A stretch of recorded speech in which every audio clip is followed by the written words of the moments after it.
Good afternoon. I'm Carl Garth, and welcome to the Champion Chat with Councillor Alison Champion. Good afternoon, Alison. How are you today?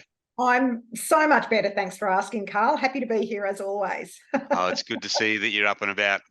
Fantastic. And look, today we continue our series on community services and clubs, and we're going to be looking today at the Scouts in the Banyule City area. And so we've got a bit of a treat joining Alison for this week's chat. We've got a number of people who are actually deeply involved in the Scouting organisation. I'd like to take this moment to welcome, we have Chris Parr from the Banyule Scouts. Thank you for having me. We have David Collins. David, which scout group are you from? Well, I have a district role, so I'm in charge of the Joey Scouts, which are the youngest age group, the 5 to 7 year olds, for all of Banyule. Wow, fair. Excellent. And we also have Councillor Mark D. Pasquale. Mark, could you give us a bit of an insight as to your involvement with Scouts? Hi, Carl. Hi, everybody. Well, over many years, have been a huge supporter of Scouts. My daughters are Scouts, so my daughters are Scouts with Lower Plenty, Lower Plenty Scouts. With regards to my background in Scouts, as being a councillor, along with Councillor Champion, we advocate as much as we can for Scouting organisation, individual groups to get as much funding as possible to put forward as many projects and capital improvements as possible. So really happy to be part of this conversation, because this is part of what's going to push Scouts forward even further. Thanks for inviting me. Look, welcome to all of you. And this is really great. I think we should get some excellent content today. For those who are watching this podcast and probably don't know too much about the history of the Scouts, in the early 1900s, Lord Baden-Powell from England originally wanted to develop in young boys and men good citizenship, chivalrous behaviour and skill in various outdoor activities. So he started the Scouts organisation. The end game for him back then was to help mould future leaders for society. And my question to our participants on this podcast is, in the almost 120 years since the founding, since Lord Baden-Powell's original vision for the Scouts, what do you feel around that vision and mission of Scouts has evolved to where we are today? I think one of the main change, of course, is now it's not just boys; it's boys and girls. They've been intimately involved in the Scouting movement for decades now. The girls are a very important part of Scouting, and its fundamentals have not changed. I was a Scout back in the 60s and 1970s, and a lot of things, how we train, the way we set up the badge system and the award schemes changes around the fringes, but the fundamentals just keep going forward. Thank you, David. Mark, Chris, your views? Yeah, well, it's about adapting, isn't it? I mean, you look at where society was back when Lord Baden-Powell started it up. There were a lot of kids running around the street and gangs and so on. And so before very long, Robert had written a book called Scouting for Boys. And then out of that, these gangs turned into patrols. And that's pretty much what we have today. We have patrols in our Scouts, still performing similar functions. But as society has progressed, so has what we're teaching these kids. And I think Scouting's always been in front of society. We were talking 10 years ago about being inclusive, and that really is just something that's coming about these days. David mentioned about girls. We admitted girls, I think it was back in the 70s, David, wasn't it? And it started in the 70s, yeah. Yeah. So I think Scouting as an organisation has sort of been almost at the forefront of society in terms of how it's evolving. And Alison, obviously you've been intimately involved in the Scouts for a very long time. You've got two young men who've also been involved. What about you? What have you seen of the evolution? So I was actually a girl guide in the 80s, and essentially the same concepts, the same really similar activities, similar fundamentals. It just, there was a separation at one point there was a separation of girls and boys, and as we're saying, certainly since the 70s, there's been an encouragement for amalgamation. So that's my connection with the organisations in the past. Now my connection is as a community leader, as a ward councillor, and the values of training leadership, as is what I see. It's training leadership. It's helping young people, children, youth understand purpose. Give them, help them understand values, how valuable they are, and what values they have, and how they can contribute to each other and community. And leadership is the thing that I get out of Scouts.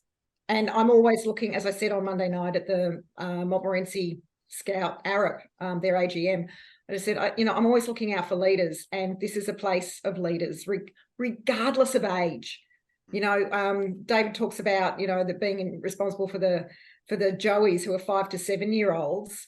There are leaders in that space, and they're 7. They're in primary school. But they also grow up and move up through the ranks up to Rovers, and the Rovers are in their sort of early 20s, and they're leaders as well. So that's what I see, that's what I encourage, that's what I get, and that's what inspires me as well. And Mark? Yeah, Carl, there's look, I think back in the day also, Lord Baden-Powell was a general in the British Army. And he did do some writing and put forward the idea that if the youngsters can get ready for national service, then when they hit national service, they'll be more ready to serve the country, I suppose. Now, look, very different times back in the early 1900s. Back in those times, there were 2 world wars. It's very different now, and that's why over the years, the scouting organisation, there weren't the age groups that there are now. There was just pretty much just scouts at the age groups that they are, and then they would progress into national service. Over the years, you have Joeys, Cubs, different age groups. Girls are now included, so it's now evolved to it's more of a community benefit, no end. I really like what Chris said before about, being patrols where there's sort of maybe, kids who, don't have guidance or, don't have a way to express themselves and don't really, not necessarily don't fit in, but just don't want to fit in with the normal sort of, day-to-day school and things like that. It's not for everybody. So to be able to coordinate those youngsters into something that is worthwhile to contribute back, and I think Scouting is it's probably the best organisation you can see that when kids are given the opportunity, they want to contribute. Like they just want to make good of themselves. There's something in us all, I think, that we want to contribute for the good. And when people are doing something, mischievous, or they're not going to school, or they're not doing what will better their future, there's always something behind that. There's always a reason why that's happening. So I think the Scouting organisation is really good at supporting kids, finding out what those issues are they have, giving them the basis for a community involvement, friendships. I think it's evolved enormously over the years. I can't wait for the next 20, 30 years of the Scouting organisation, where it's going to go. I think it's going to be even more integral in our community as we go forward. Absolutely. Sorry, I was just going to say, Mark, you hit the nail on the head. And Alison, when you talk about leadership, every time we seem to have a Royal Commission, like the banking one we had a few years ago and so on, we tend to lose the leaders in the top companies for whatever reason. And I look at that and I just find that interesting and rather challenging as a community. And it's like when you go to a youth justice facility and you line all the kids up and you say, right, put your hand up if you're a scout. And none of them put their hand up. And that's the impact that we're having in the community in terms of building leadership out of these kids and finding what they are good at. And I mean, we're known as the world's largest non-formal education system because we teach by getting the kids to use their hands, and we allow them to make mistakes and build on their knowledge as they grow older. And that's the benefit of the new program that David touched on, was that the program now runs from 5 to 25 age bracket. It's so much better that you can just keep drawing more knowledge on. It's no different to like karate, for example, where you start at the white belt and work your way through. Scouting, the program's gone the same. So you start at level 1 for, say, paddling or rock climbing, and you work your way up to level 9 as you progress and grow older. It's the same. There's a lot of from my view, what I would see is there's a lot of experiential learning as opposed to theoretical, but also a lot of teaching of independence, some self-reliance, and confidence in taking on responsibility, taking on choices that you make. Yep. Yeah. And the awards that were given in this last week, so last night at Lowell Plenty Arab and Tuesday night at the Montmorency Scouting Group Arab, there are awards at different levels and different age groups. And what is also encouraged is the ability to think, to create. That's one of our catchphrases in the new program is plan, do, review. It's one of the things we're pushing all the time. Get them to plan something, have a crack, and then think about what worked, what didn't work at the end. And it's the natural way of learning. And I mean, there's been recent media today about the NAPLAN scores coming out, and some schools doing well and some schools doing not so well. I think if they had NAPLAN scoring for the scouting system, it'd score outstandingly well. Agreed. And I think David, there you mentioned about plan, do, and review. I think that type of education is not necessarily what the kids are getting these days from the general society. I mean, general society these days is a very, very short attention span, sort of YouTube world. Let's just go and do something now and just be not really plan what we're going to do, execute that, and then sit down and review. How did it go? Like what went right, what went wrong? How can we improve it? There's just so much less of that these days, I feel. When I was growing up, we had a bit of it, but these days, my daughters, as they are with their friends and as they're going through the school system, etc., they're encouraged to do that. But it's almost like it's something that you're not born with. It's something that you need to be taught. And it's also something that you need to experience. Carl, you mentioned that with regards to experiential, you really need to see the benefit of planning, doing, and reviewing gives you over just, doing something willy-nilly. And once you do that a few times, you think, okay, that really works. I'm going to continue doing that. And if you have to see the improvement and the benefit that comes from it to buy into it. And if you bring that into your personal life, you bring that into your relationships, you bring that into your work, you bring that into your school, there's always going to be better outcomes and better collaboration between people. Because when you get a group of people doing the same thing, that becomes very powerful. Agreed. There is one thing I'd love to touch on, and Mark, you did talk about the benefit back to the community. And there's one thing I've always admired is the scouting organisation really is generous with the time it gives in conducting fundraising activities or community causes which benefit other people. For each of you, could you just provide us with a bit of a quick overview on some of the things that causes that your groups are supporting this year, or some that might be area driven? David, shall we start with you and the Joeys? Yeah, the Joeys, look, every year the Joeys get involved in Clean Up Australia Day. It's something that can relate to their level. And they actually really enjoy cleaning up the local park. And this year, I help out at Heidelberg and Green Hills on a weekly basis, as well as my district role. The Heidelberg leader put the hyperactive boys in one group, and they absolutely smashed it. We collected 3 times more rubbish. They were highly focused, more focused than I'd ever seen them before in their lives. And yet they were doing something good for the community. They had their focus, and they worked really well. But at the Joey level, particularly for their peak award, which Alison saw one presented on Tuesday night at Montmorency, they have to do a project, and the number of projects I've seen have been so varied. I've had one child whose grandparents had a farm that was involved in land care.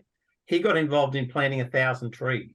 And I saw the video, and he was personally involved in planting 1,000 trees. It wasn't the grandparents. He was out there digging holes and sticking seedlings in the ground.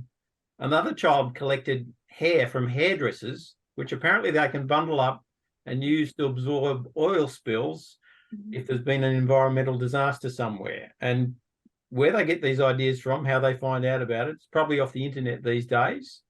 But each one of those youth will find a little project like that at that level, and we're talking 7-year-olds going for their peak award. Something simple, collecting old towels and things for the Greensboro Lost Cats Home. That one's been done quite a few times.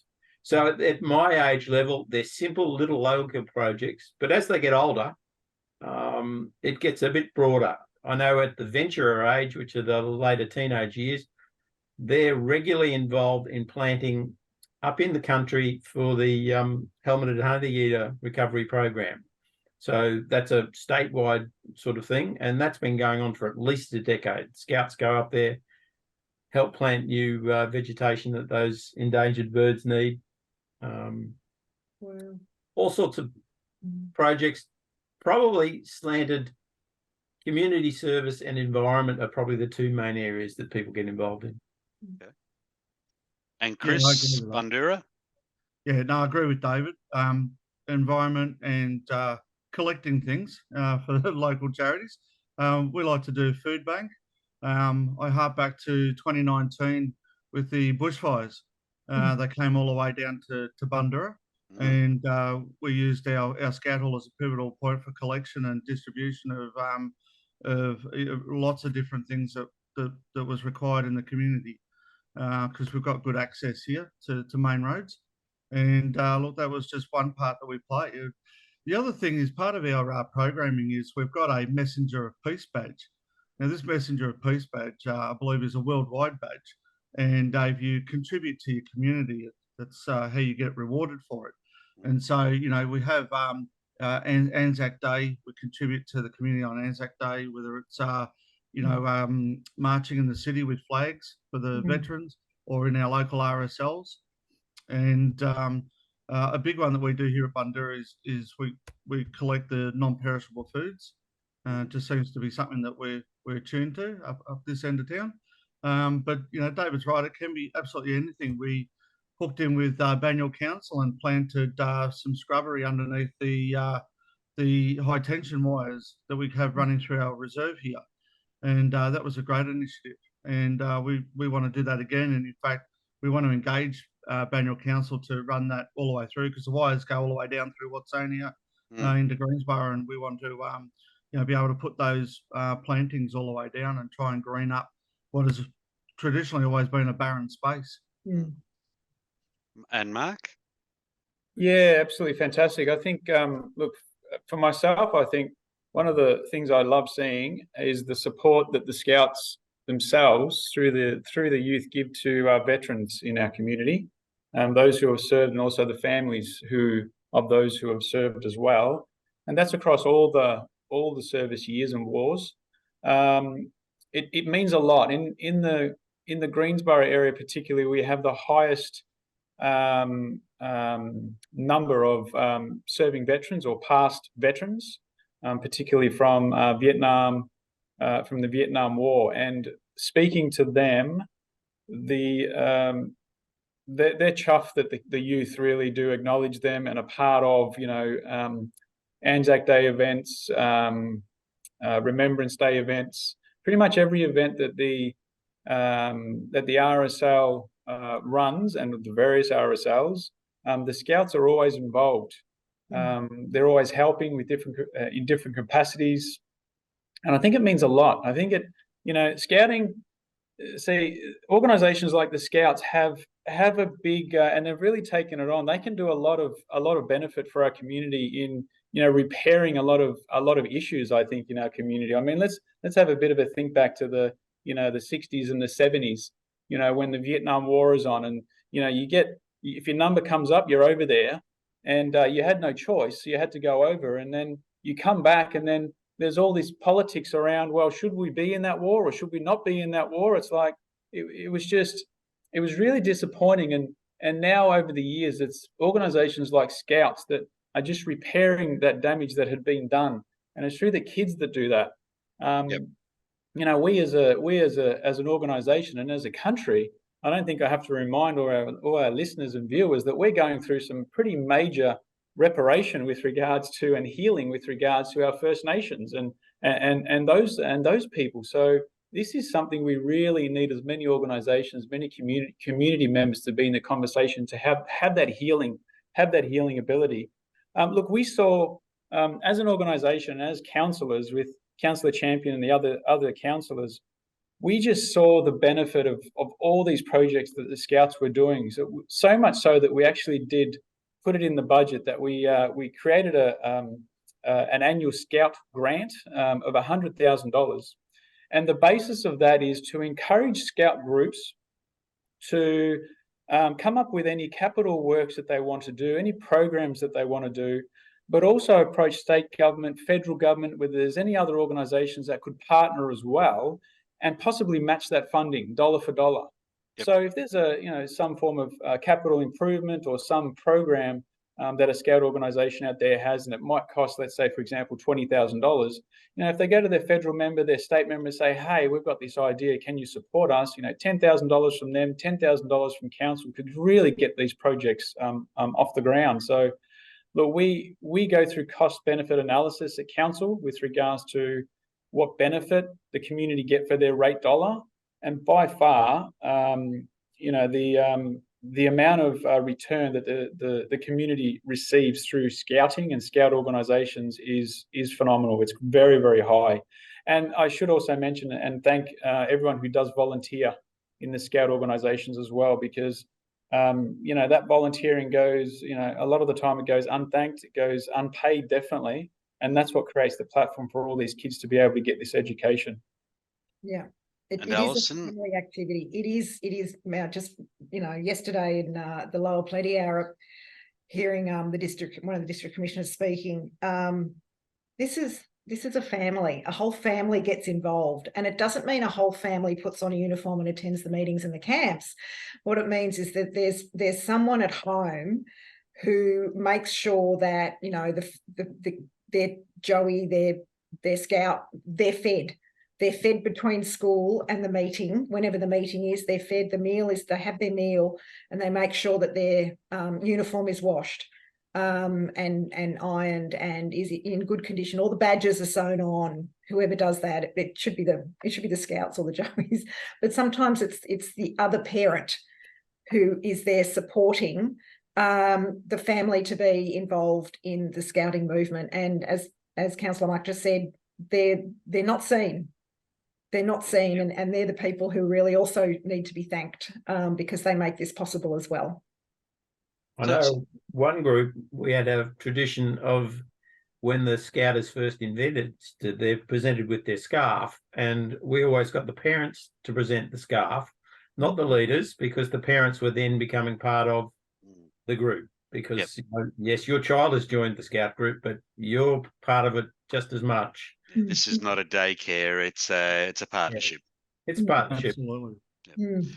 And And there are opportunities for the parents to also be involved in the camps.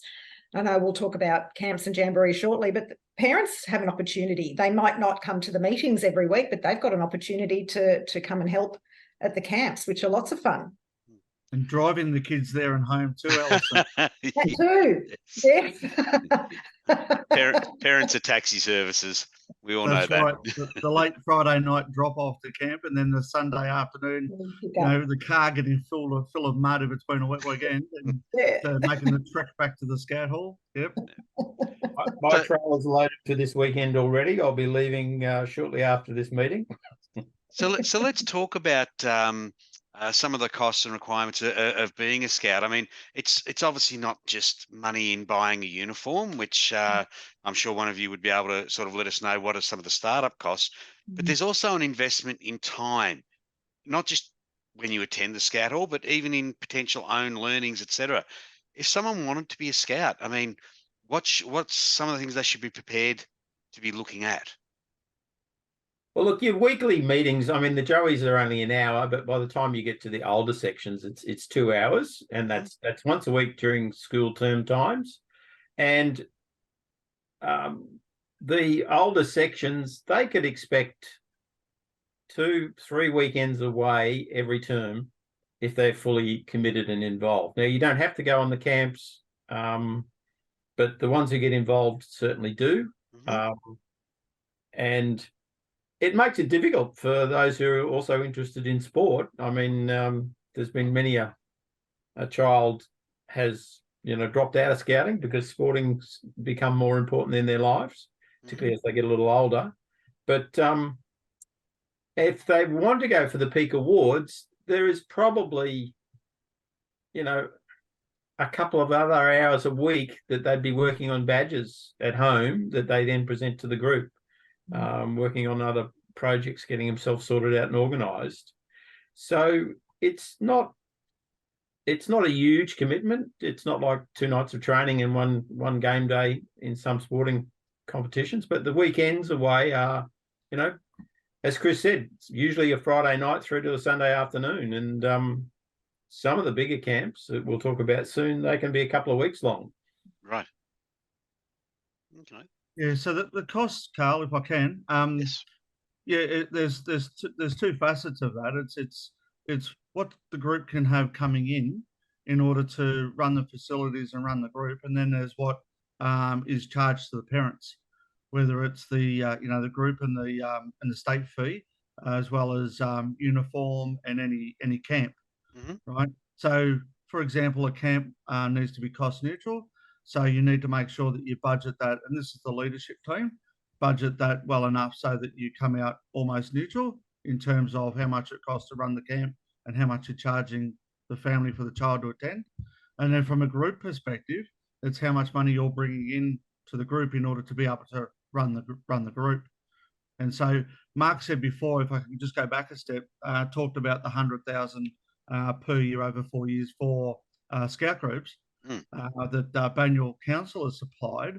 Well, that has been absolutely crucial for the upgrades of a lot of our buildings, because a lot of them were built in the 60s and 70s by mums and dads, and it's just time for that renewal. I mean, I'm sitting at the moment in the Scout Hall at Bundoora. It's 60 years old, and in the last 5 years, I've spent about $160,000 on what we're doing here.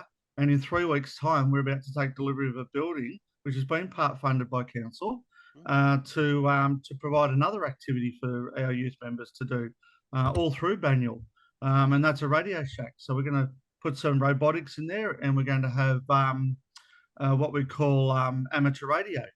So under the new Scouts Australia program that they've got, kids from as young as 12 can get a restricted amateur radio license. And so even if they don't want to go on camps or do that stuff, they can come and learn amateur radio and sit the exam and participate in that activity.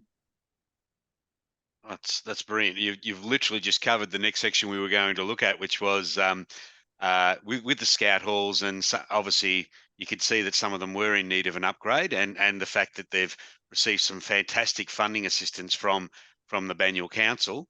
One thing I would ask you is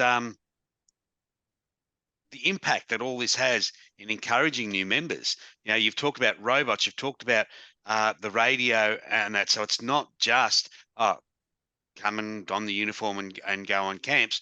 You're actually providing a whole lot of different types of activities that can be done. Yeah, absolutely. So it's not just Bundoora Scout Hall that's now looking like a Scout Hall and looking really good. I mean, Heidelberg, we've put a lot of money into there. That's looking good. Montmorency, that Scout Hall's looking fantastic. I haven't been to all of them, but I just know that, we've targeted that funding and we've had some really awesome results. And it's like I share with my team, and and the counsellors and general public, it's a Shane Jacobson experience. So we know Shane Jacobson's a famous actor, and he does a lot of stage performance as well as Kilkenny and so on. Well, he did his Rovers here, and he openly is also the Chief Scout of Victoria as an honorarial role. But he's also he did his Rovers here, and he openly attributes his acting career to scouting, because he went to Gang Show, which is a live performance that we run through the Scout movement and the Girl Guide movement, and that's how he got into his acting career. Now, that was a side event, right? And so by having the Radio Shack, or by having the Abseiling Tower at Watsonia, which we've also just spent a lot of money on with council support, we can offer these kids different activities that they wouldn't normally get at school, which they then might take on as a career. So we've got a lot of our rovers who actually do outdoor adventure skills as a paid employed job, where they show other kids and corporate events and so on, high ropes, abseiling, all that type of stuff, which is very professionally geared now, because it's all about safety. And so by providing that Shane Jacobson experience, as I put it, is really what allows our kids to get an understanding that there's more to life than the four walls that they have at home. Because some of our kids don't live in the best circumstance. And so they come to Scouts and they get a wider view of what is out there in life and what's out there in our community. Okay. Just going back to where Carl started before, as a district leader, I can see the difference in recruitment between a well-maintained modern Scout hall and one that's run down. When a parent walks in with a young child, if the building's a mess, and it's not only the state of the hall, it's how tidy it is, it's whether there's some nice memorabilia up on the hall. Some of the halls aren't as inviting as they should be, and then unfortunately they're the groups that are struggling. Chris has made a massive difference at Bundoora. He's tidied up the hall, both in just a general tidy, keeping it neat and tidy sense, plus all the improvements he's done, and their recruitment has shown it. And it's a multifaceted aspect, and we're in the unfortunate situation now that a percentage of our groups, probably 25% of our groups, have got one or more sections where we're having to turn the youth away because we haven't got enough leaders. Right. Yes, if we had more leaders, we could run more session nights, say have cubs on 2 nights of a week rather than 1 night a week. But volunteers are very hard to achieve these days, unfortunately. And but having a decent hall, it certainly makes a massive difference. Yeah. And there's plenty of room for growth across the district. Still plenty of spaces, but not necessarily, may not be your closest Scout group. It might be on the next suburb over. Yeah. You make a really, really good point there, David. Having been in conversations over the years with various Scout leaders across Banyule, I learnt from Chris that their numbers increased because they completely renovated their toilets. So yeah, I remember Chris, you telling me earlier last year, I think it was, we renovated our toilets and suddenly we've got more people, and they're girls. Do you know? Yeah. And so toilets are really important, by the way. I know the Weir Street toilets have just been renovated, and I've had someone say, "Oh, Alison, I love the toilet. It's great." It's like, it is so important. So you're at the Bundoora Hall, your toilets are renovated, and that's made an improvement to the number of certainly girls joining. Alison, I had no idea until we did that project. I mean, we had 2 female youth members not long after I started here, and I said to them both, I said, why do we only have 2? Because normally it's around 50-50, maybe 40-60, and they both said to me at the same time in unison, "Oh, the toilets are scary." And I'm like, what do you mean? And it's like, we went in, so I got the mother of the other child, and I said, do you mind I know this sounds really weird, but can we just go into the girls' toilets? And so we went in there, and it's a case of, okay, a lick of paint's not going to fix this. And again, Alison, that was another example where we used some council funding, we used some federal funding, I think it was, and our own funding. and we completely gutted the boys and girls toilets and remodeled them into the new child safe standards for Scouts Victoria. And we now have a kids toilet, and we have an adult toilet, and the adult toilet's the ambulatory toilet, and we also put in 2 showers.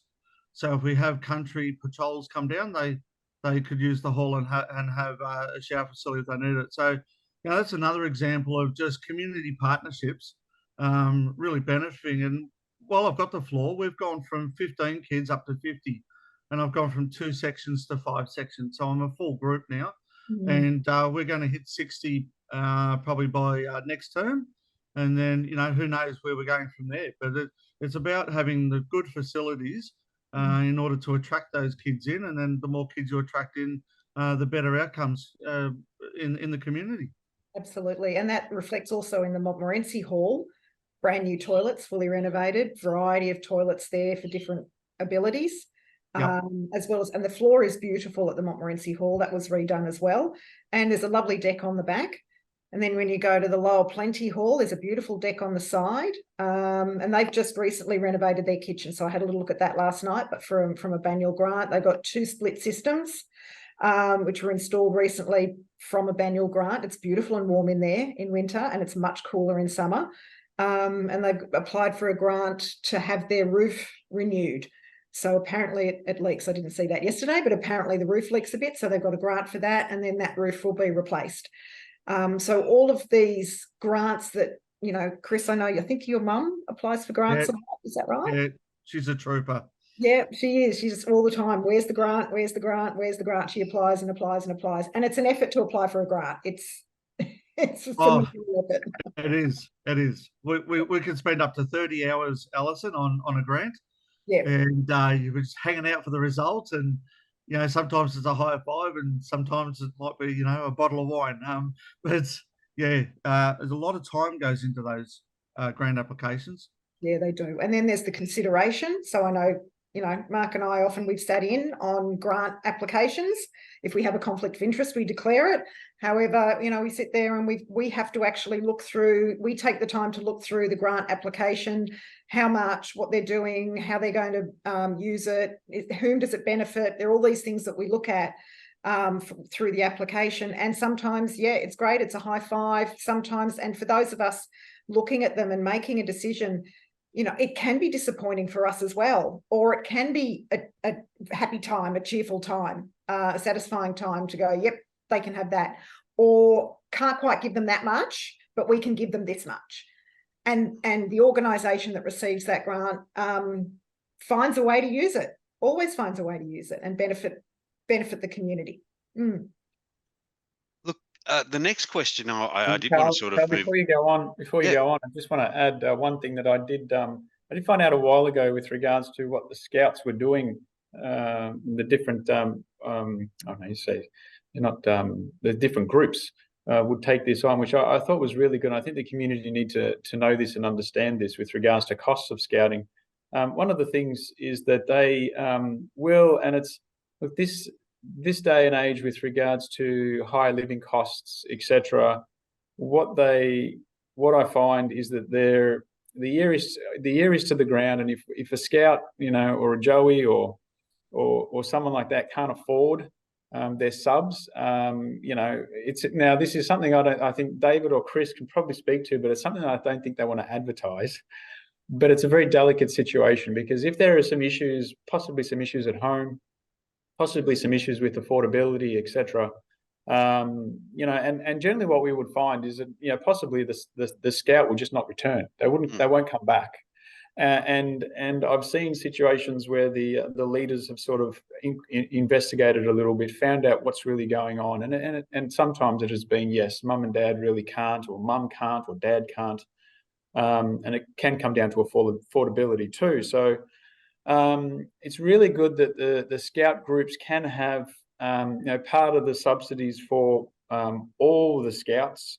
Has a little bit in it, a little bit of funds where it can sort of chip in to help those who can't afford it. Yeah, these things happen in the background, Mark, usually very discreetly. It varies from group to group, and at district and state levels there are some funds available. As you said, it's not talked about. It's got to be kept. It's got to be kept. Yeah, it's got to be kept discreet, doesn't it? It's just not. Yeah. It doesn't. We don't want to advertise it, and nor will people want it advertised. But that is part of the organisation working for it. For the community. Well, I think you all touched on it before. You actually said Scouts isn't so much an organisation as a family, and families support each other. And I think that's probably the best way to look at it.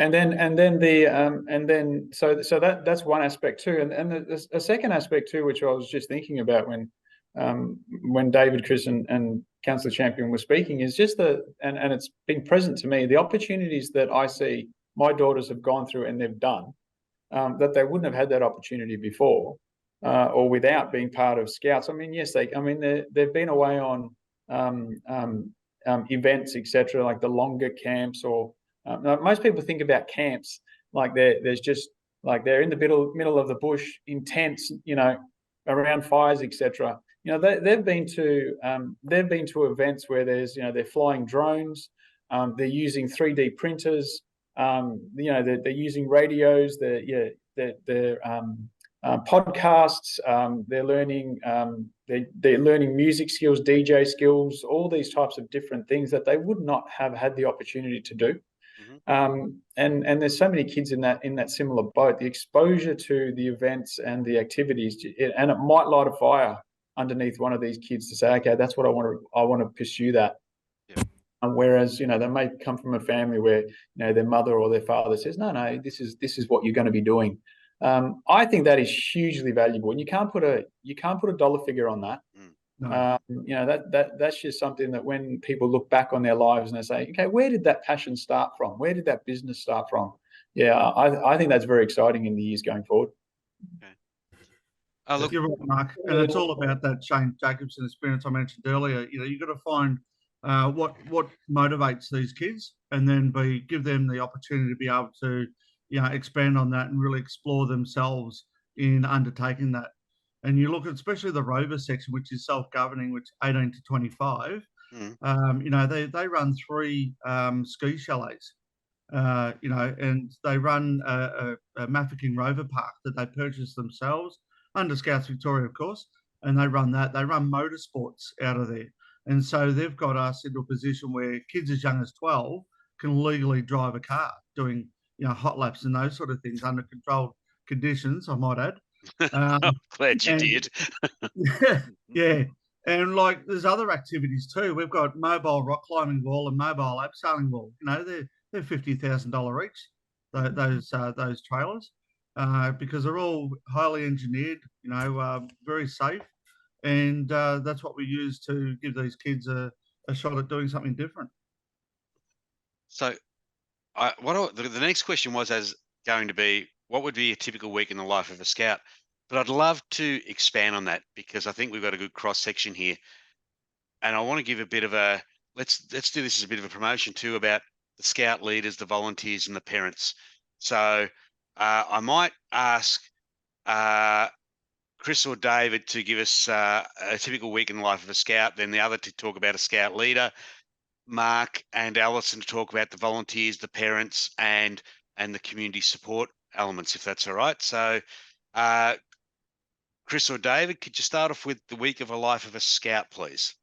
Well, I'll just go through what I've been involved in this calendar week. Monday night, I was at Green Hills Joey's, and they had a football night. So we had 16 Joeys and 8 footballs, and we took them through the basics of handball and taking marks and doing simple kicks and things like that. And they all loved taking a screamer over on the back of me. I ended up face planted in the carpet a few times. I was on my knees, of course, being a fair bit bigger than the average Joey. They finished the night with a little party pie and a bit of sausage, because in the old days, that's what you ate at the footy. Though we did a survey and not one of them thought that was typical football food. Well, it's not. The world's moved on, but we're a bit old school. Then Tuesday night, I was with Alison at Montmorency's ARAP and had the the honour of being able to present young Flynn with his Promise Challenge. He's a young man who's 7, turning 8. He could talk the leg off a table, and he is going to go somewhere. As you said, you can tell at quite an early age that some of these kids have got potential, and a lot of 7-year-olds pretty well one-syllable answers, but with Flynn, you just point him in the direction of a microphone and he's off. And of course, this weekend, my wife is group leader at Green Hills. We're off for a family camp up at Camp Warringal. Banyule Scouts is one of the very few districts that owns its own campsite, which all Scouts can use, up past Whittlesea on the way to Wallen, up at the foothills of Mount Disappointment. So I'll be up there with a whole bunch of parents and youth from Green Hills. And on the same weekend, I know that Eltham North Scout Group's going to be camping with their cubs. McLeod and Heidelberg will be there with their cubs camping as well. And we're all going to have a combined campfire on Saturday night. And this morning I've been putting together some campfire books so that some of us have got the words to the songs. So that's a typical week for me, and gives you a bit of an idea about what those youth members are doing this week. And Chris? Yeah, Dave, you're 100% right, mate. I love Camp Warringal, and we're very fortunate to have that site. And, like we all contribute, each group.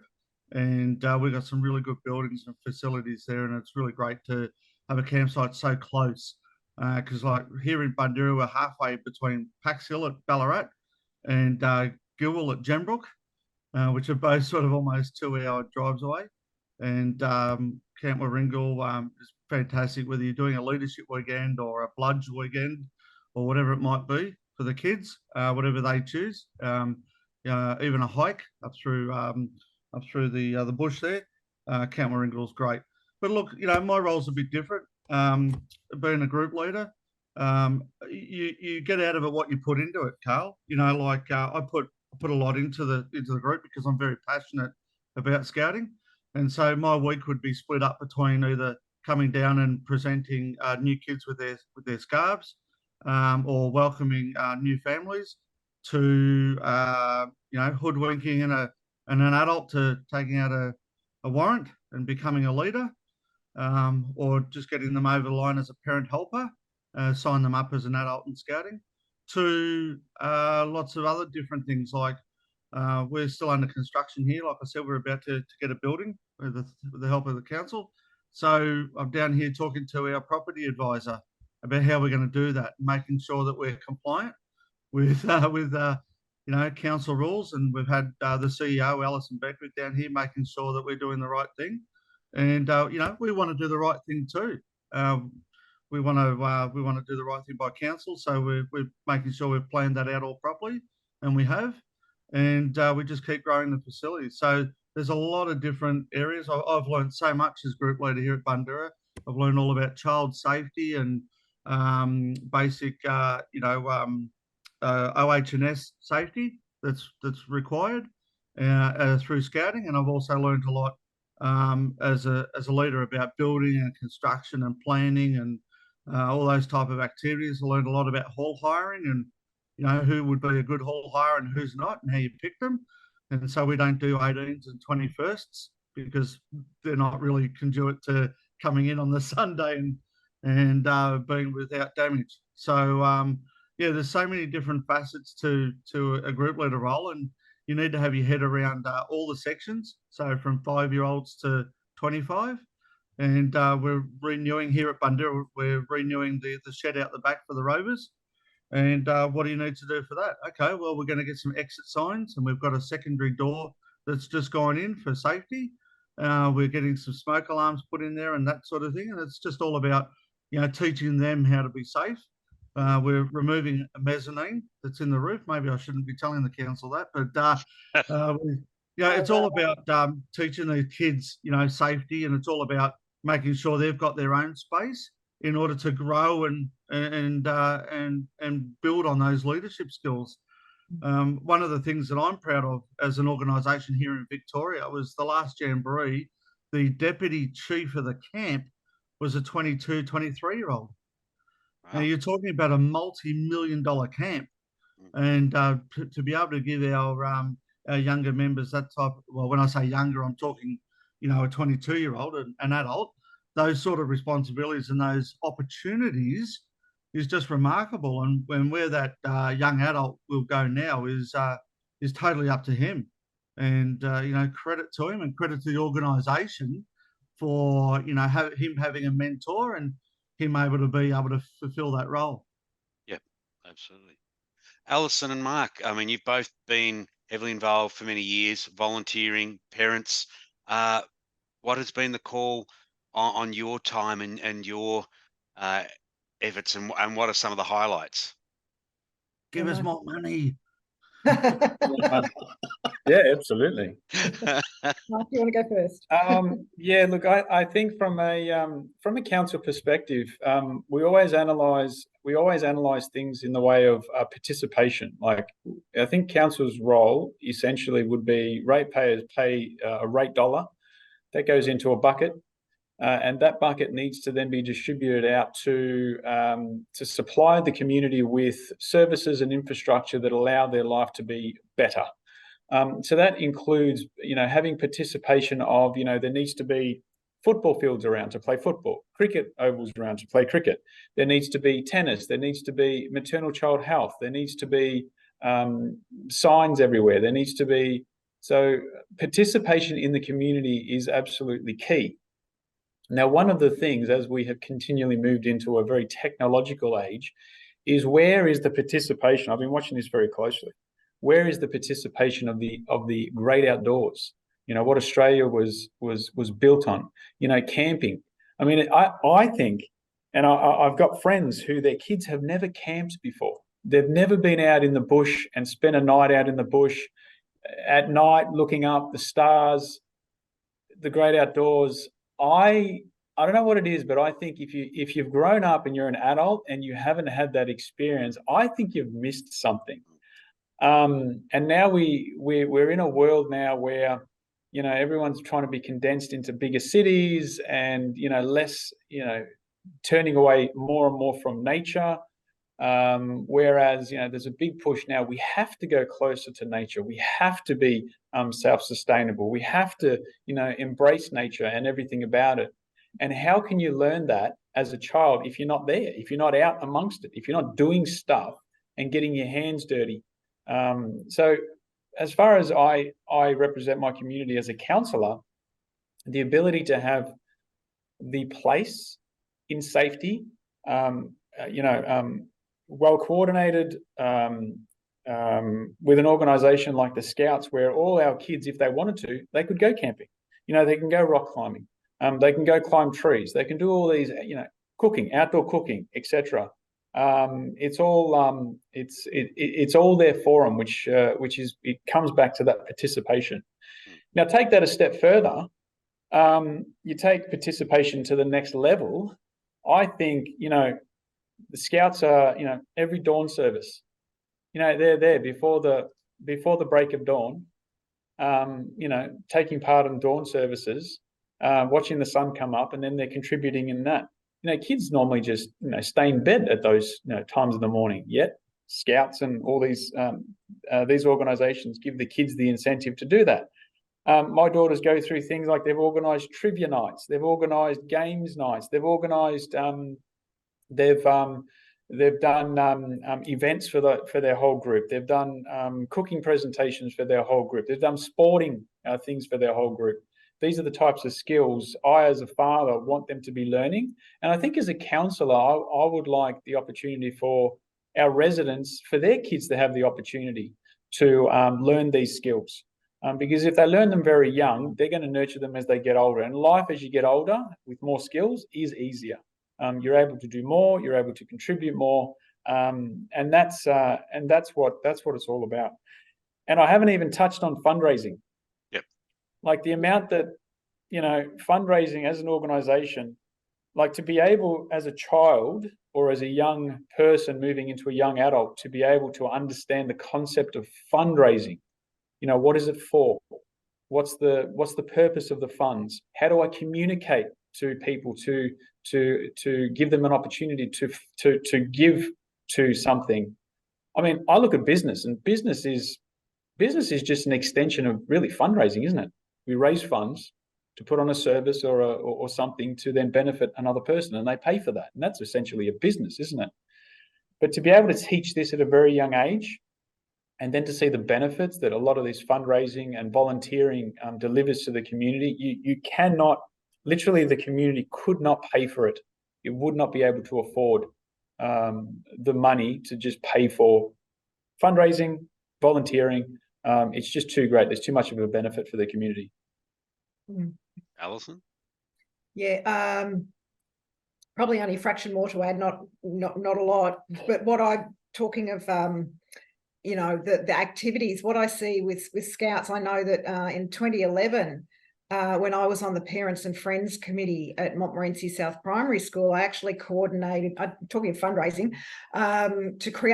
to help pay for a project around the school that I initiated, just because I wanted to cross the road safely, involved fundraising through the Parents and Friends, and that involved, I ended up coming up with an event, a fete. So for one day, and it was an election day, it was actually election day, federal election day 2011, when this fete was held. So it was in collaboration with Coming to Vote. But I remember that not only were there a whole lot of small businesses in the area who wanted to hold a stall, but the Scouts also were involved with that. And they set up their sailing tower. So that's it, the tower and the wall and the rope climbing and it was fantastic. And that was a big feature for the whole day. Like we're talking from, you know, 9 a.m. through to sort of 5:30 p.m. just before the voting finished. That was loved by everybody. And that's a marketing activity, you know, that the Scouts do. And there was no fee involved. There was no money exchanging hands. It was just the Scouts were there for the whole day to help people have fun on the school grounds, you know, while people went to vote. And what I see also with scouting, the weekly scouting meetings and the you know, the ARIPs that happen every year, there are sometimes parents who have several children of different age groups involved in different roles, in different groups, and they may go as a parent to support one child at one club, and then they're at another scout group as a leader, and they're wearing a scout uniform because their kids are there at that scout group as well. So I do see parents double up, if you like, or really come along to support their Joey or their scout in their roles, and they might be there as a leader, or they might also be there as a parent, and they really do contribute both ways. And the kids just love to see their parents there, be involved. Yeah. Look, one of the things I'd really love to, because we're getting near the end, is jamborees. A really big thing in the scouting life at national and international level. And I do love the description of the word jamboree, a large festive gathering. How would each of you describe a jamboree? What is the thing that you most look forward when having a jamboree? Yeah, okay, I'll start. For myself, both as a parent and as group leader, I love to see the kids going, and I love to see them return. They've matured 12 months, just in the 10 or the 12 days of the activity. So we had a child attend the New Zealand venture last year. Really struggled, a lot of anxiety, and we were able to push her to go. And she jumped off the plane, Carl, and she came straight to me at Melbourne Airport, gave me a hug and said, "Thank you for making me go." I had the best time. And, you're talking about a young girl who would hardly say anything to me. And look, that was fine. I'm just a grumpy old man, I suppose. And, that's my warm and fuzzy.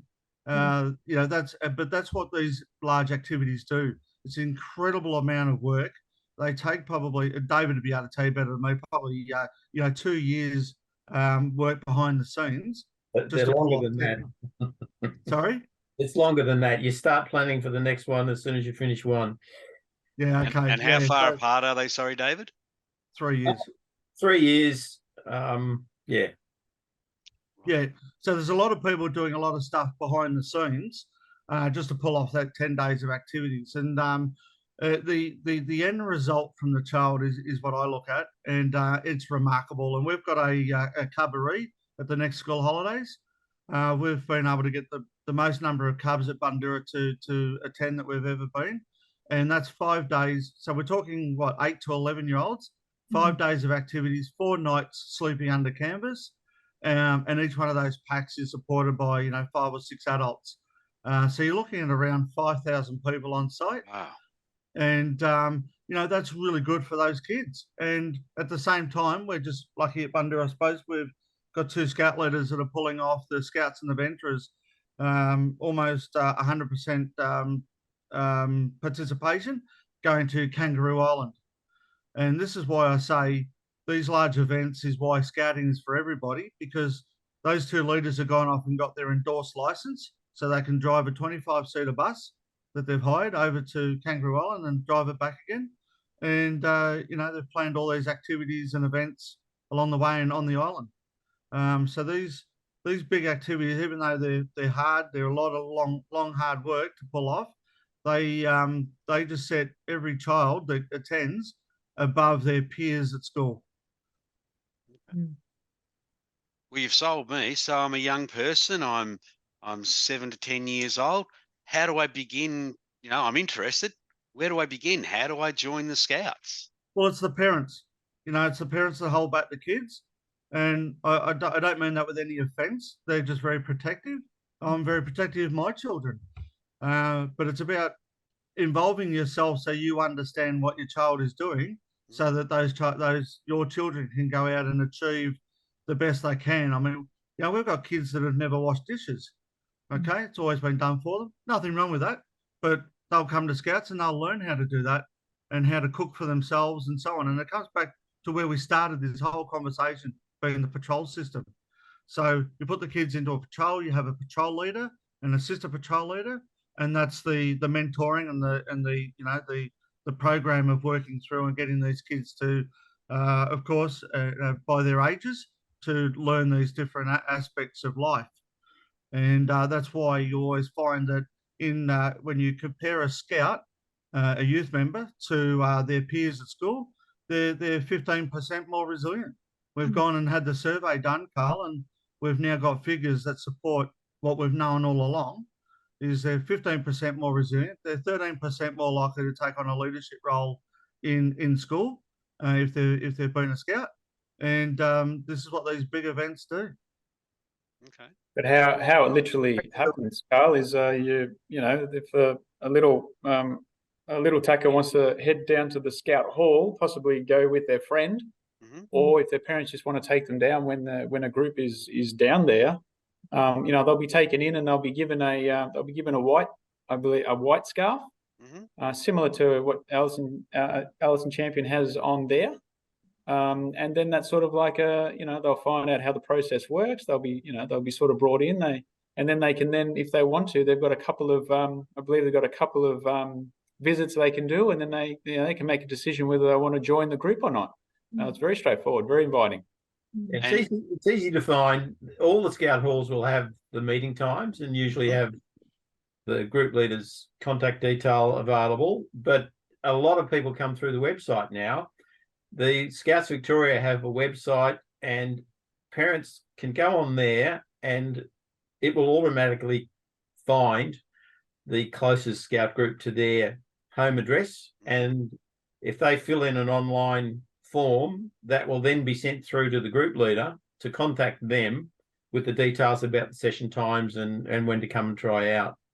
As Mark was saying, Scouts has had a policy forever that we don't want someone to join up and pay fees and buy uniforms if it's not going to be right for them. So it's compulsory that you try out for at least 3 weeks before you actually become a scout. It's part of the system.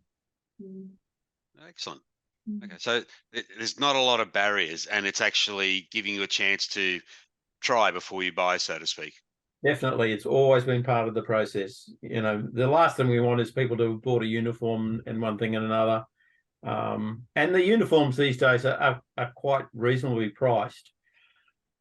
A couple of decades ago, we moved from an old khaki style uniform, which most people still recognise, to a blue shirt with a colour patch on the shoulder that represents the section their child's in. Mhm. Now, those shirts are the only thing that needs to be bought these days. So a respectable pair of jeans or shorts and a pair of runners is all that's needed for the rest of the uniform.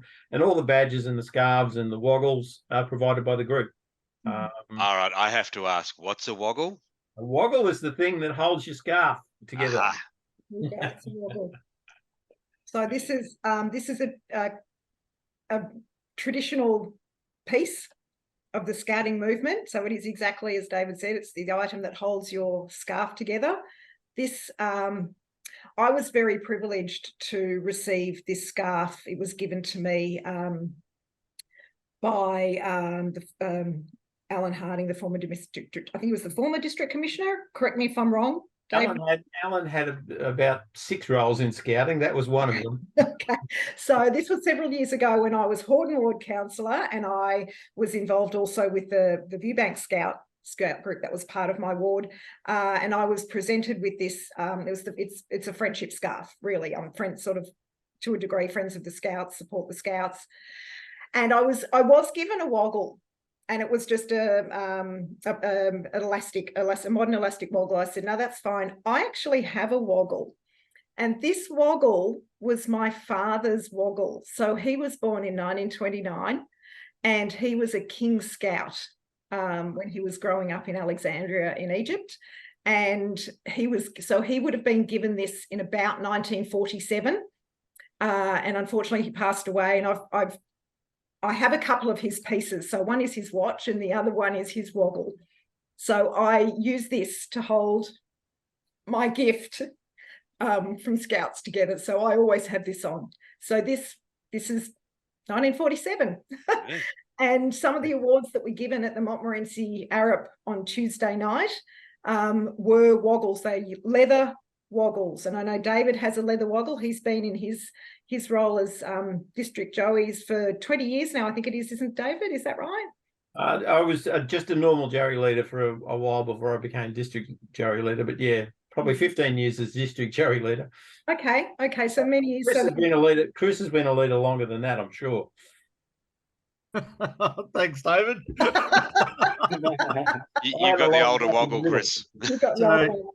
So this is actually a plait. It's leather plait. It does have a press stud at the back, which I am not going to open. I think it's a bit delicate now, but this is longevity.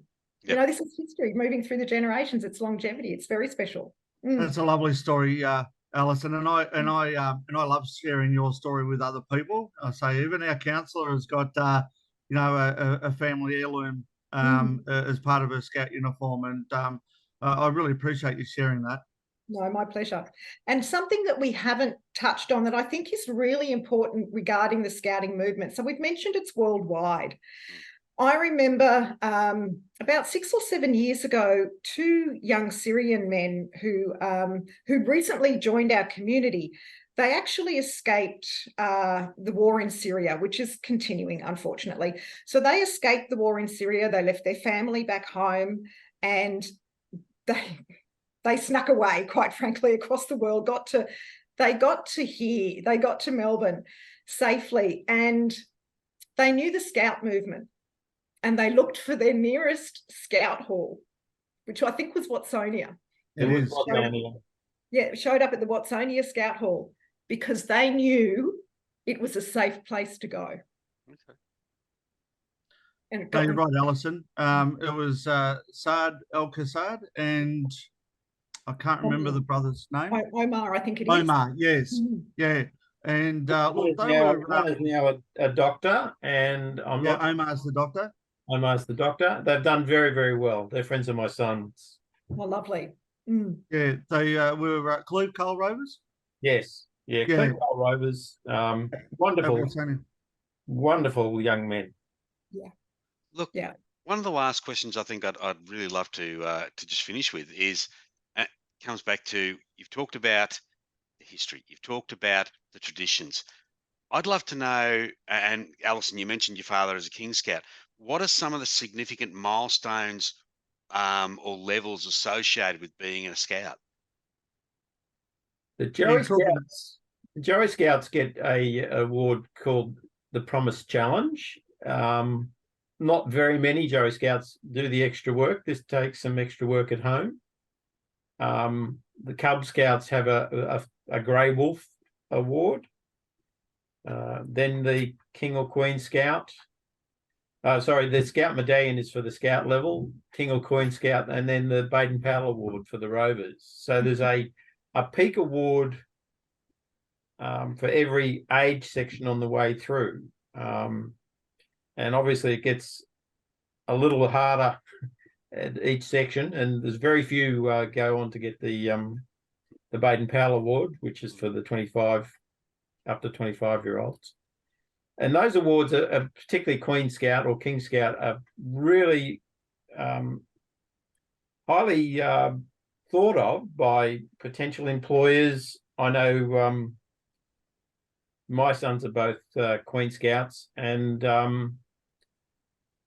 La Trobe University has an Aspire program which offers early entry into university, and Queen Scout isn't necessarily guaranteed, but if you put the application in a bit like a grant application and you're a Queen Scout, it'd be very unusual if you didn't achieve it. And my son achieved it. The group leader at Montmorency, her daughter used her scouting experience to gain early entry into university and gained a scholarship as well. Mm-hmm. These awards are really thought of quite highly by those who know what is involved. Yep. Yeah, that's right. And I suppose, David, from our perspective, we need to make sure that, you know, these university people and the, potential employers have an understanding of the amount of work that these kids do to achieve that. Is the Aspire program, isn't that 15 points on the ATAR score? It varies from course to course, yeah, but the course my son went into was 15 points, and 15 points is a massive, yeah. I actually questioned La Trobe Uni when he was applying, and I said, are you letting in these young people who mightn't otherwise achieve, you're setting them up to fail because their academic results need this boost? And the university people said exactly the opposite.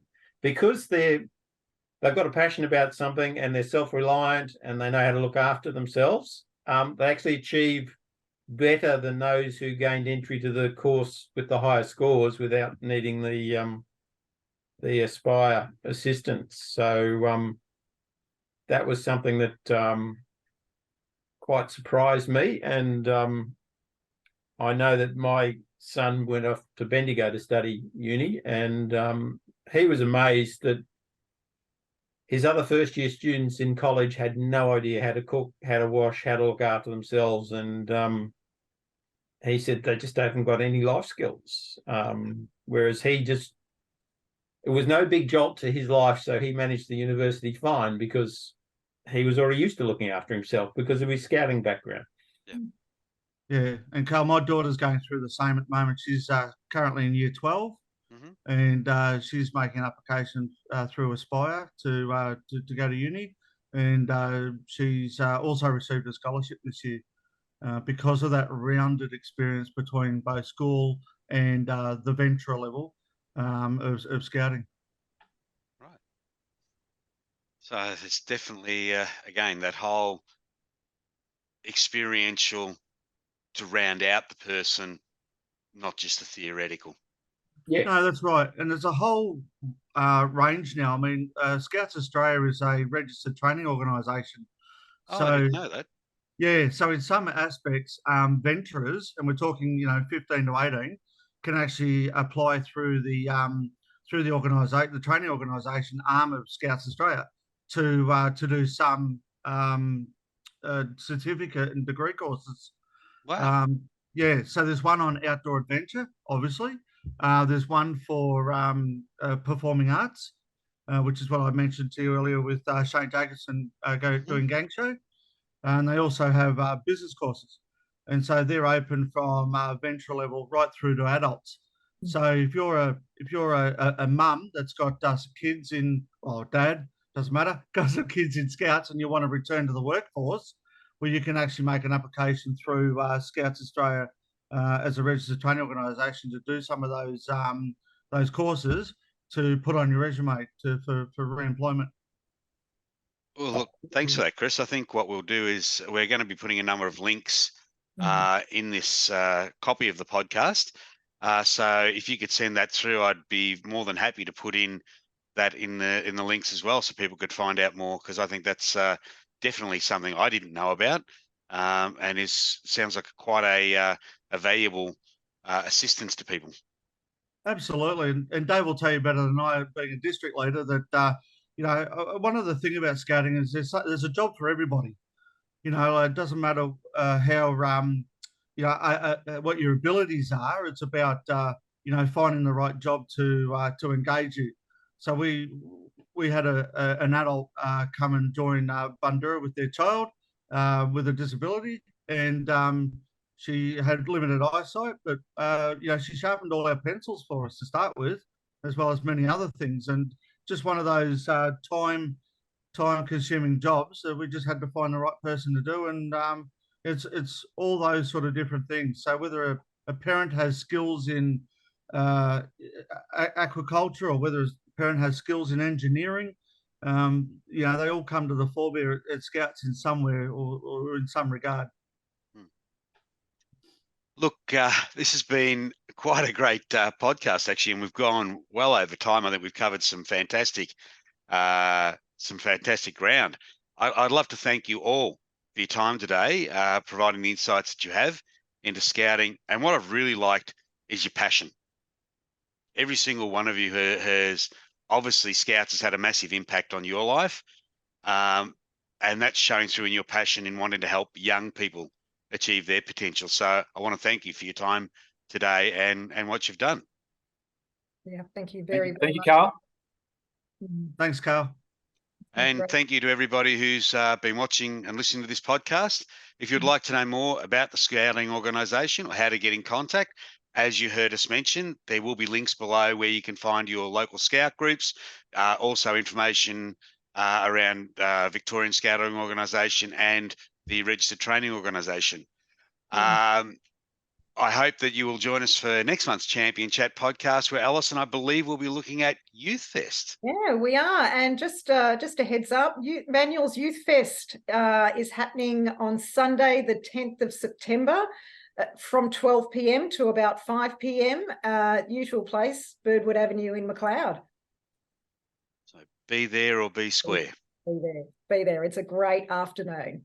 Wonderful. Well, thank you very much, everybody. Have a wonderful weekend, and we look forward to seeing you all soon.